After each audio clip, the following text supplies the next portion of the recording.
¿Qué pasaría si el nombre más temido en la historia de Eurasia nunca estuviera destinado a existir?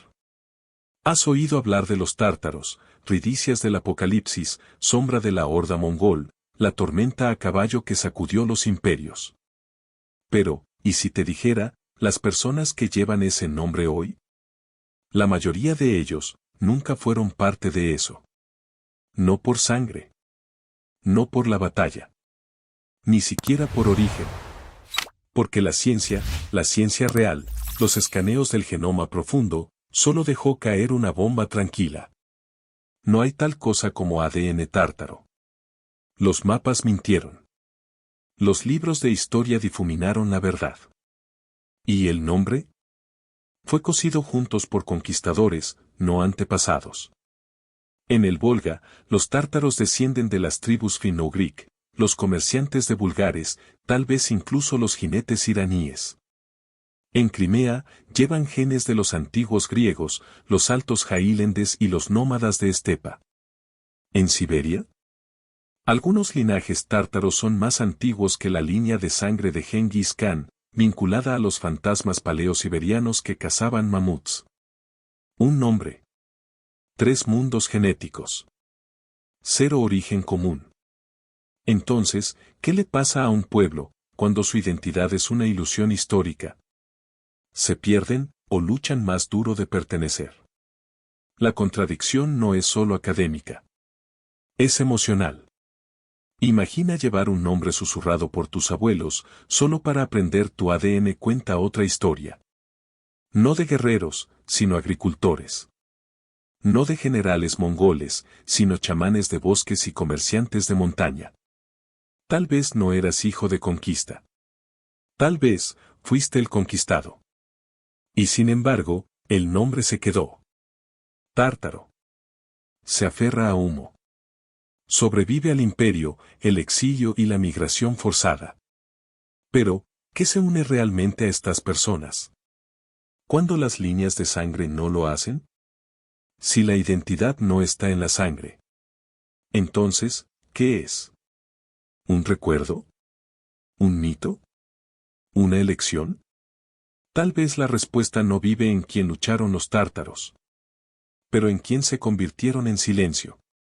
Porque a lo largo de las orillas del Volga, un grupo de tártaros lleva un legado olvidado en sus celdas. Y no es lo que te dijo la historia. Es lo que su ADN está a punto de revelar. Porque a lo largo de las orillas del Volga, algo extraordinario se esconde a la vista. Ves a un viejo tártar, manos desgastadas como piedras de río, recitando oraciones en un turco impecable. Sus antepasados, él cree, eran hijos de la estepa, ridistas, guerreros, tormentas. Pero dentro de sus celdas se encuentra una verdad muy diferente. La sangre debajo de la oración no es mongol. Ni siquiera es completamente turco. Se inclina finno-ugric. Bulgar. Eslavo.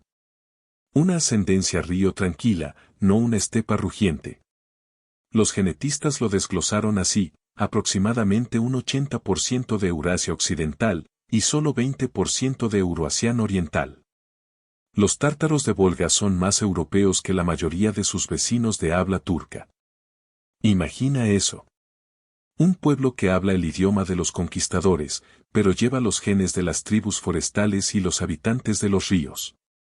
Miran hacia el este en busca de orgullo cultural, mientras que su ADN apunta al oeste, profundamente en el suelo urálico y búlgaro. Es una contradicción grabada en cada árbol genealógico. Y no termina con los números, se derrama en la memoria. Porque durante siglos, los tártaros de Volga se aferraron a una identidad dual. Sus poemas hablan de batalla, pero su tierra canta la agricultura. Sus historias recuerdan los caballos, pero sus huesos hablan de la vida establecida. ¿Son turcos en la lengua, pero no en sangre? ¿O son algo completamente diferente, algo que nunca podría nombrar imperio?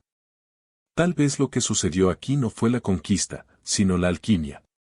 Un lenguaje en capa sobre los genes locales, una identidad nómada pintada en un agente agrícola. Y funcionó, hasta que la ciencia alejó la máscara. Entonces, ¿qué haces cuando tu voz habla estepas, pero tu sangre canta el bosque?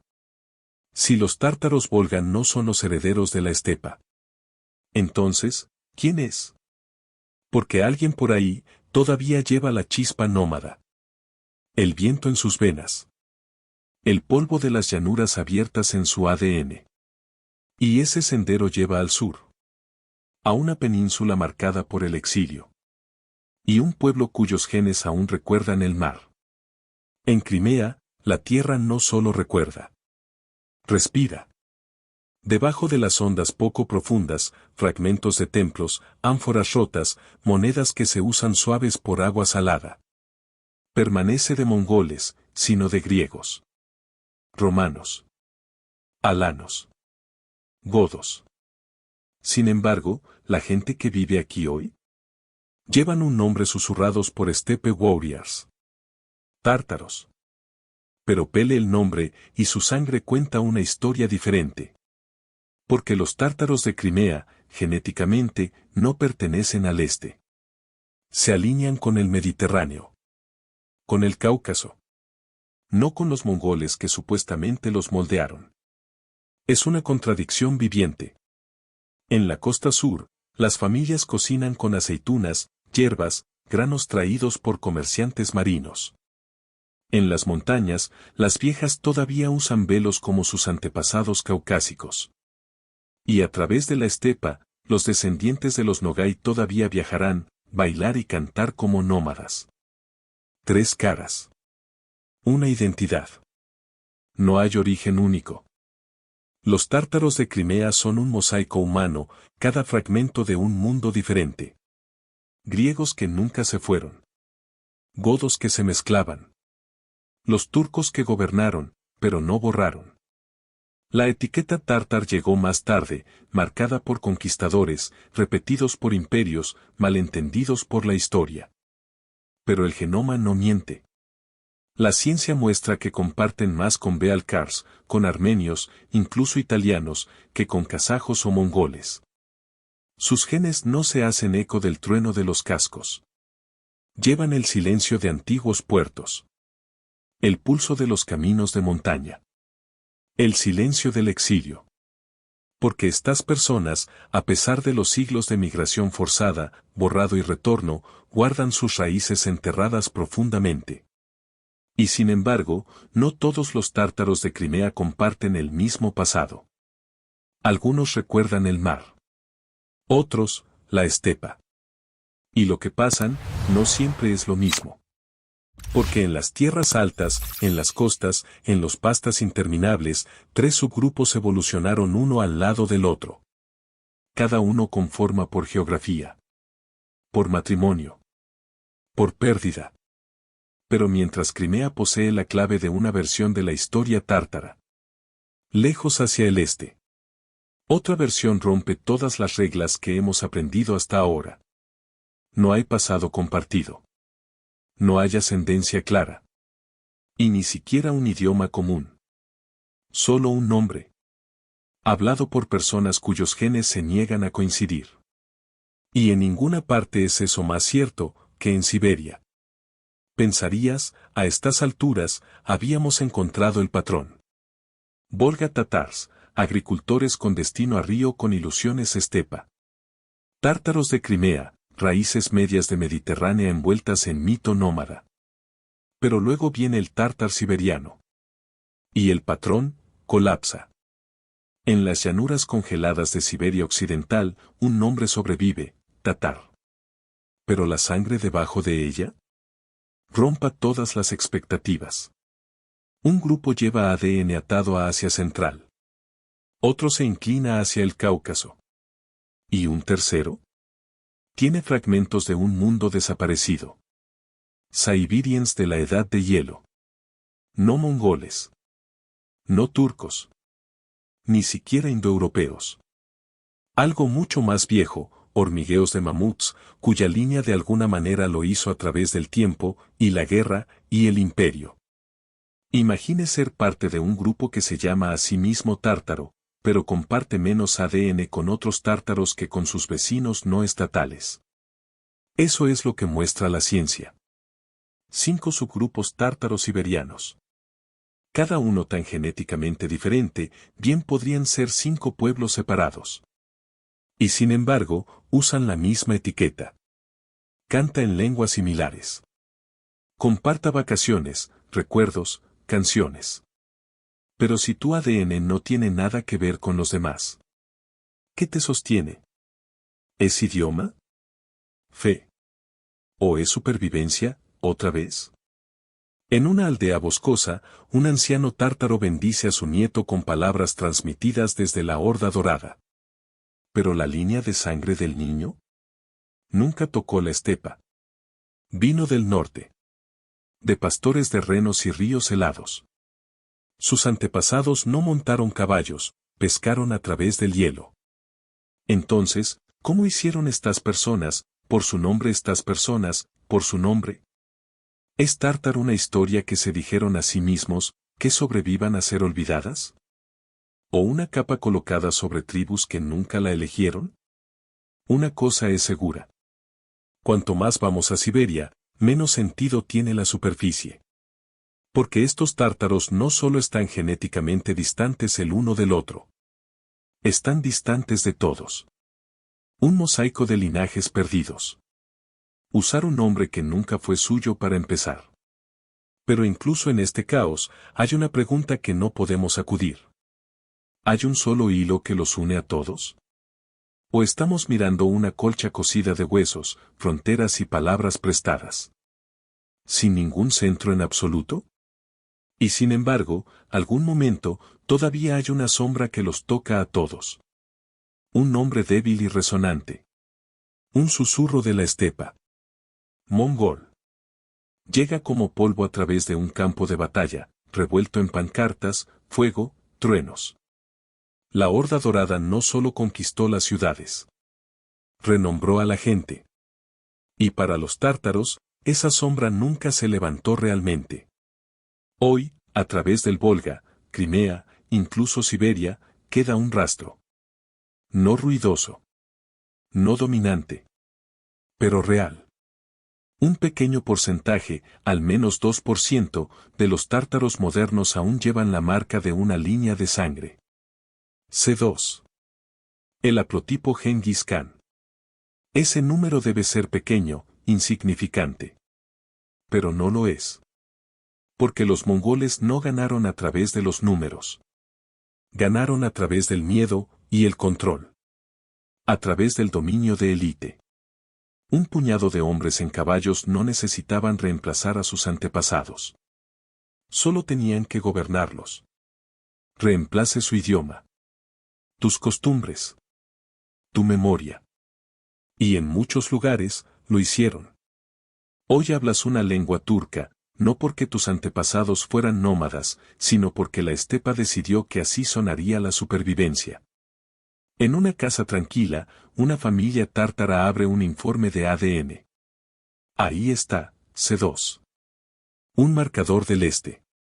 Un susurro genético de un señor de la guerra que cambió el mundo. Y sin embargo, todo lo demás en su genoma habla hacia el oeste. Finno-Greek. Europeo. Nativo. Entonces, ¿cómo se tiraron un hilo tan pequeño tan fuerte a toda una gente? Tal vez la historia de los mongoles no se trata de conquista. Tal vez se trata de cómo el poder puede ondularse, mucho después de que la sangre haya desaparecido. Pero esa onda no fue la única. Porque mientras los genes mongoles se desvanecían, algo más se quedaba. Algo mayor. Algo enraizado. Y si la conquista no dio forma al núcleo del ADN tártaro, ¿entonces qué? ¿Qué fuerza fue lo suficientemente fuerte como para mantener el imperio, el exilio y los siglos de olvido? Tal vez la respuesta se encuentra en las madres. En los que no se llevaron a la guerra. Pero se quedó. Y transmitió un legado más tranquilo, codificado en su sangre. Pero no en la forma en que podrías pensar. Porque si los conquistadores cabalizaron con cuchillas. Las mujeres se quedaron. Y llevaba algo mucho más poderoso. Memoria. El ADN mitocondrial, superado solo de madre a niño, registra una historia diferente. Uno no tocado por la guerra. Uno escrito en el nacimiento, no derramado de sangre.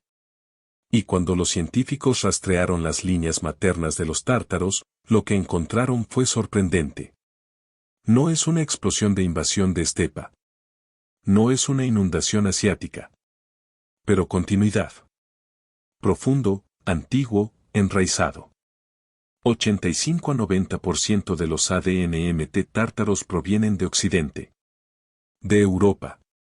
De bosques y ríos, mucho antes de que el turco se convirtiera en lengua. Algunos de estos linajes maternos sobrevivieron a la última edad de hielo. Ya estaban aquí, repopulando la tierra después de que los glaciares se retiraron. Mucho antes de los jinetes mongoles.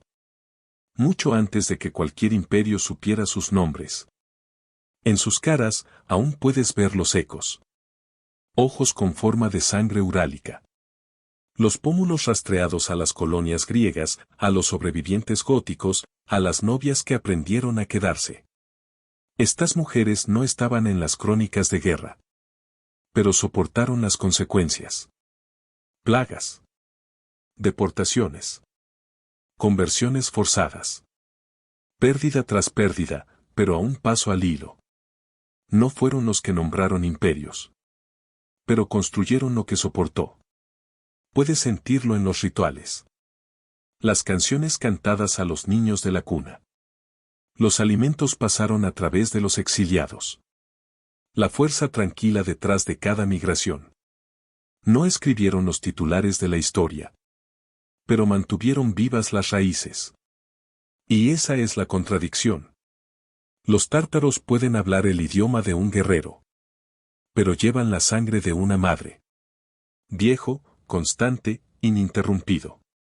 Una cadena ininterrumpida, cuando todo lo demás se vino abajo. Pero mientras la historia materna corre como un río silencioso. ¿La línea paterna? Ese se bloquea como una tormenta. Porque donde las mujeres conservaron, los hombres fueron reemplazados. Y lo que revela el cromosoma Y no está tranquilo en absoluto. Porque donde susurraban las madres, los padres chocaron. El cromosoma Y cuenta una historia que no fluye, fracturas. No se preserva, de roces. Y para los tártaros, es un campo de batalla dentro de la sangre. Un linaje, R1A, se encuentra como un rayo en dos mundos. Un lado, guerreros europeos, eco de clanes eslavos, asaltantes forestales, incluso manos vikingo. El otro, nacido en la explosión, el pulso de los jinetes turcos, rápidos y ardientes. Luego está N1C, el hilo urálico. Transportado desde los bosques del Ártico, de tribus chamánicas que hablaban con el viento. Ahora, enterrado debajo de las cúpulas de la mezquita y las leyendas guerreras. Y finalmente, C2. El más raro. El fantasma de Genghis. Todavía parpadeando en las líneas de unos pocos hombres tártaros, como una chispa de un fuego quemado hace mucho tiempo. Un agente. 3 legados. Y 1000 contradicciones. Porque durante generaciones, los clanes tártaros se aferraron a historias, nobleza, conquista, descendencia divina. ¿Pero la ciencia? Complica todo. Un hombre tártaro abre sus resultados de ADN, orgulloso de la sangre guerrera en la que siempre ha creído. Pero en lugar de la realeza mongol, encuentra agricultores. Pescadores. Tribus que nunca cabalgaron. Los hombres que se quedaron cerca de la tierra, mientras las leyendas se adelantaron sin ellos. Y sin embargo, la verdad no se avergüenza. Se revela. Esta nunca fue una sola tribu. Fueron las secuelas de muchos. Clanes reconstruidos después de batallas. Pueblos renombrados por empires. Nombres tomados, perdidos, recuperados. El código de un padre, reescrito durante siglos. Entonces, ¿qué haces, cuando tu orgullo ancestral se basa en la supervivencia, no en la victoria? Tal vez esa es la verdadera nobleza. No la cuchilla, pero la semilla. No es el cargo, pero la estancia. Y aún así, una pregunta hace eco a través de la sangre. ¿Cómo fue esta maraña de ascendencia? ¿Sobrevivir tanta pérdida? Tantos fronteras, rotos. Tantas patrias, desaparecieron. ¿Qué lo conservó, cuando la memoria se desvanece? Tal vez la respuesta se encuentra en el tiempo. En algo más profundo que la conquista. Más viejo que incluso el imperio mismo. Porque el genoma tiene un reloj. Y ese reloj está a punto de señalar al primer impacto. No solo un nacimiento. No solo un linaje. Pero el momento exacto cuando la identidad comenzó a mezclarse. Porque en la sangre tártar, el tiempo no fluye en una dirección. Choca. Comerciantes de vulgares del Volga. Cazar se convierte con armadura de estepa y escrituras del desierto. Los jinetes de Kipechak que quemaron las fronteras. Mongols que gobernaban como sombras. Otomano susurra al borde de la memoria. Todos ellos logran una marca. ¿Y científicos? Han hecho lo imposible. Construyeron una línea de tiempo genética. No de piedra, sino de hebras. Y lo que encontraron es escalofriante. Cada gran imperio, los que marcharon, intercambiaron, convertían, gobernaron las huellas digitales en el ADN tártaro. Hasta el siglo. Hasta la generación. Todo está ahí. Vulgar Blood aumentando alrededor de 700 CE. Impacto de Khazar para el siglo IX. Espiques mongoles alrededor de 1250. Una suave ola otomana que cepilla las costas en el siglo XVI. No es teoría. Está marcado en el tiempo, en los genes. Y cuando se acerca, ¿qué ves? Restos. Mosguas con minaretes medias. Las sinagogas se quemaron, reconstruyeron, luego enterraron nuevamente. Espadas colocadas junto a cuentas eslavas. Huesos envueltos en aduanas que no deberían haber mezclado, pero lo hicieron. Averiguar, cada migración, cada tratado, locta algo detrás. No solo en libros. En la gente. Y aún así, a pesar de todo. Algo se quedó. Un núcleo. Un hilo que se negó a romper. Porque cada imperio intentó dominar. Para sobreescribir. Para absorber. Pero el código nativo no desapareció. Los tártaros no solo sobreviven a los imperios. Llevaron piezas de ellos en sus células. Entonces, la verdadera pregunta ya no es quiénes eran. Es en lo que se convirtieron. En esta tormenta de genes, idioma, fe y exilio. ¿Hizo algo verdaderamente único? ¿O fue la señal? Ese último rastro de identidad tártara antigua. ¿Lavado en la inundación? ¿Y si algo sobrevivió? ¿Podría seguir escondiendo en el lugar más inesperado? Dentro de un gen roto. Dentro de una enfermedad. O tal vez, dentro de una cura. Porque, ¿qué pasa si las partes más antiguas de ti no solo resuenan el pasado, sino advertencias para el futuro? El ADN tártaro no solo lleva memoria. Lleva riesgo. En los últimos años, los médicos comenzaron a notar algo extraño. Patrones de cáncer inusuales. Grupos de enfermedades raras. En familias con profundas raíces tártaras. Al principio, parecía aleatorio.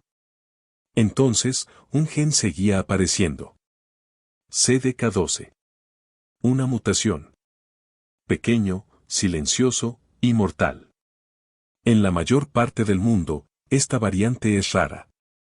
Pero entre los tártaros, aparece a tasas mucho más altas de lo esperado. Y no es el único. Otras mutaciones, algunas vinculadas a la respuesta inmune, la inflamación, la fertilidad, han aparecido una y otra vez. Se llaman mutaciones fundadoras. Peculiaridades genéticas transmitidas a través de poblaciones aisladas. comienzan como herramientas de supervivencia.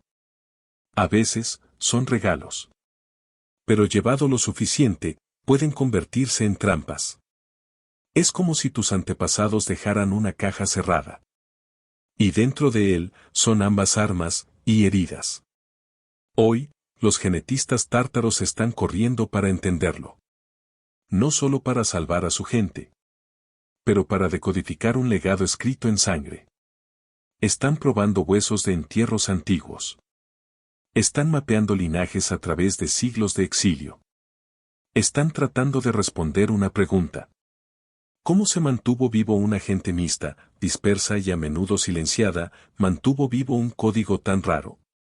Porque esa es la extraña belleza de la misma. Algunas partes del ADN tártaro son tan únicas, tan precisas, pueden tener respuestas médicas para millones.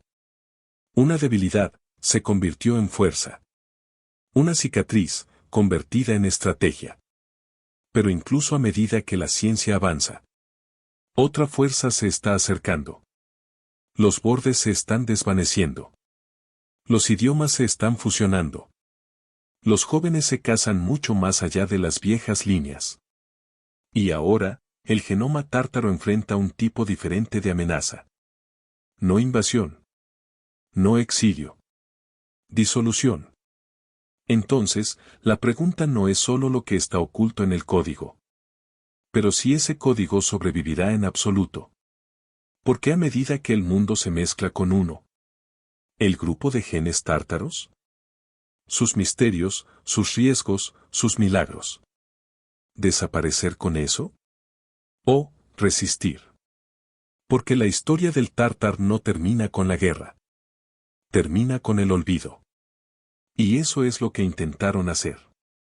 En 1944, los camiones soviéticos llegaron a las aldeas de Crimea. Vinieron para familias, no soldados. Madres.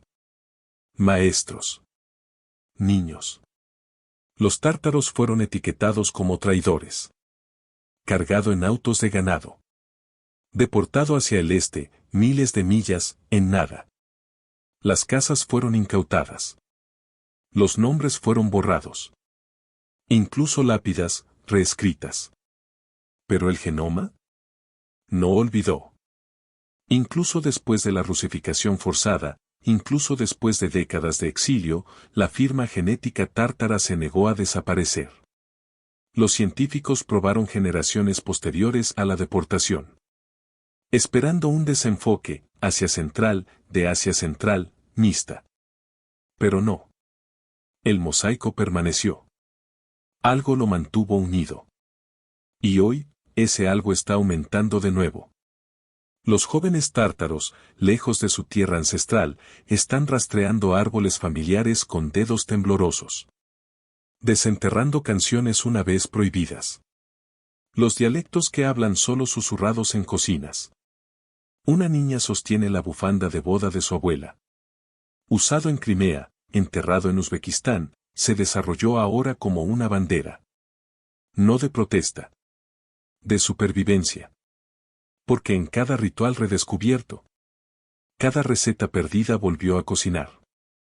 Cada palabra tártara tallada en piedra. No solo están recuperando la cultura. Están demostrando algo más profundo. Que incluso cuando se rompe la memoria, el cuerpo recuerda. Que incluso cuando los mapas cambian, el código permanece. Y que incluso después de borrado, todavía hay una huella digital. No uno hecho de banderas, bordes o política. Pero uno hecho en las células. ¿Y esta huella digital? Se extiende más lejos que los soviéticos. Más lejos que los mongoles. De vuelta a los amanecer de Eurasia. Pero ahora, surge una pregunta final. Uno más grande que la genética. ¿Qué pasa si esta historia no se trata de sangre en absoluto? ¿Qué pasa si es algo más? ¿Algo aún más frágil? ¿Y mucho más difícil de probar? Porque al final, lo que sobrevive no siempre es sangre. A veces. Es la creencia. A través de la inmensidad de Eurasia, desde bosques congelados hasta costas quemadas por el sol, la palabra tártar todavía se hace eco. No como una carrera. No como personas solteras. Pero como algo más. Algo más extraño. Una memoria viva, empuñada juntas por el exilio, la migración, la guerra y la elección. Una niña se para al anochecer, en un lugar huyó su bisabuela. Ella enciende una pequeña vela. No para gloria. No para la victoria. Pero por continuidad. Nadie escribió su historia en los libros. Pero su cuerpo lo sabe de todos modos. Ella lleva fragmentos griego, finnic, urálico, turco, incluso mongol en su ADN. 1000 antepasados que nunca hablaron la misma lengua, nunca rezaron al mismo Dios. Pero aún así, ella los lleva. Y cuando ella habla su nombre, Tártar, no es una declaración de pureza. Es un acto tranquilo de desafío. De resiliencia.